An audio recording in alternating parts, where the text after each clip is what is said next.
Well, hello again. This is Don Polston on The Life That Wins. So happy you joined us today. I want to bring to you a short message of encouragement and hope in the midst of a dryness and perhaps a brokenness in your life. There was a time in the life of Elijah when the nation of Israel was in a terrible condition. The prophet in revival was coming, but where is he? And in the 1 Kings chapter 17, right in that area, that it simply was announced like this, and Elijah, and here all this time this unannounced man with an unwelcomed appearance was headline news. He was on the evening news, and there is Elijah.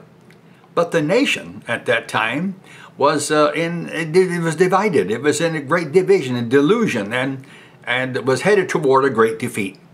Nothing would ever be the same again once this man Ahab and his wife Jezebel were elected. She was the first lady, and it seemed like he played second row.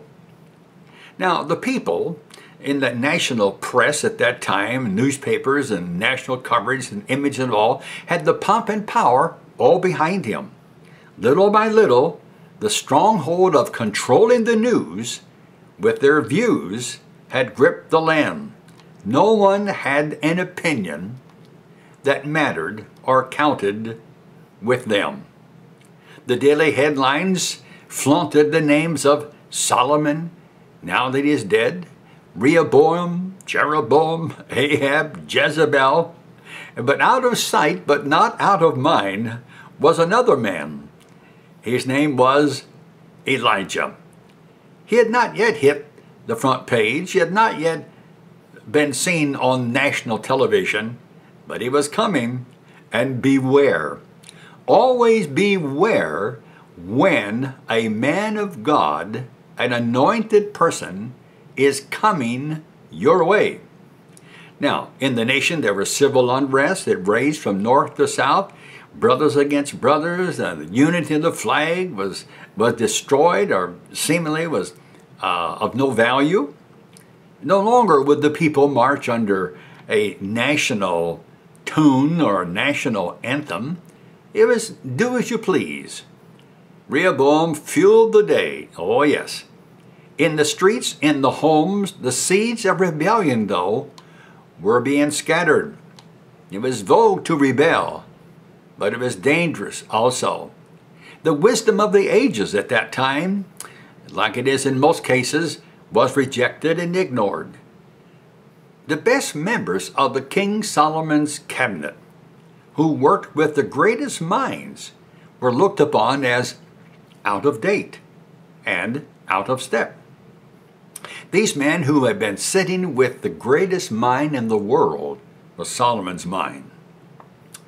And yet they were considered ignorant, out of step, out of date, and not up to what we are wanting to do. The good advice of the older man who had been with Solomon and seen the nation go from poverty to plenty, they spoke to the king, the young king, I call him the king kid, and said, if you will love these people, and if you will lift some of their taxation, and be kind to them, they will serve you forever. Serve you forever. They will always be in your corner. Ah, these old men stood for the great things which Solomon had taught, and watched him build. He built great temples, nothing like it even today. He built suburban living. He reached to the farthest corners of the land and brought the people the best. They watched this mighty man of wisdom who peeled off golden proverbs that are still read today by the greatest minds. Was he rich? Yes. Did he have absolute authority? Yes. But did he understand humility? Yes. Total authority with humility. In fact, the Queen of Sheba, and I met some of these people in my travels when I go other places, the people of Ethiopia, they're really lovely people. She came in her own chariots of wealth and pomp to see this man called Solomon. What is he? What is he like? What is this nation like? And when she saw Solomon, and with all his royal pomp and parade, the Bible said she fainted in her heart. So much wealth and glory in this place. Wow. But the new king kid, called Rehoboam, was raised with the best, and yet he was spoiled. He was spoiled in the palace. Having the best doesn't always mean you have the character to match it. That's serious. When you have more than you have character, you're a dangerous man.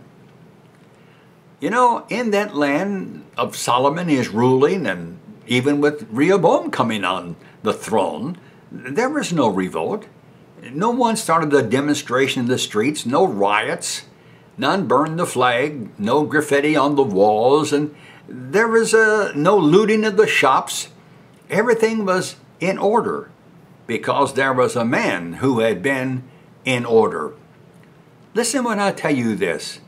Orderliness comes out of character. If your life is disorderly, check with your character and see if something cannot come into your life that'll bring order to your life. That will bring peace and prosperity and blessing. The old man who had seen Solomon and worked with him said to the young kid, if you let up and be gracious to these people and lift some of the taxation off of them, they will always serve you. But the young man, the man who had no experience, who had one agenda in mind, said, speak roughly to them. You tell them that your father whipped them with cords of leather, but I will whip you with scorpions. Wow. They forsook the advice of the founding fathers' instruction. They paid no attention to the pleading of the people who said, we are under great oppression. Lift this off of us, and we will always be your people. No one listened, but there was a man coming. His name was Elijah. He comes out of the hills, really. And here's how he was announced. The headline news in that day simply said, and Elijah. It's like, and Elijah. You know, there's always a man coming for your situation. You may have been praying and seeking God for years. You seemingly can't get that barren ground wet with the blessing of the Lord. There's a man coming. Elijah was the man. And here are the secrets of it. His message was alarming. Oh yes, very alarming. Let me just give you a little hint. Most of the time, when your life needs a real spin around, it needs a real revolution, the first message is usually alarming. What? You mean this is going to happen? This is true? Better listen, because it will happen unless you listen. So there was the man, Elijah. And there was this message, very alarming. And there was the movement. Rains came. And this is what it means. When the rains come, it means revival is coming to your life and to your home. God bless you. I hope I'll see you again soon. This is Don Poston on The Life That Wins. Bye-bye for now.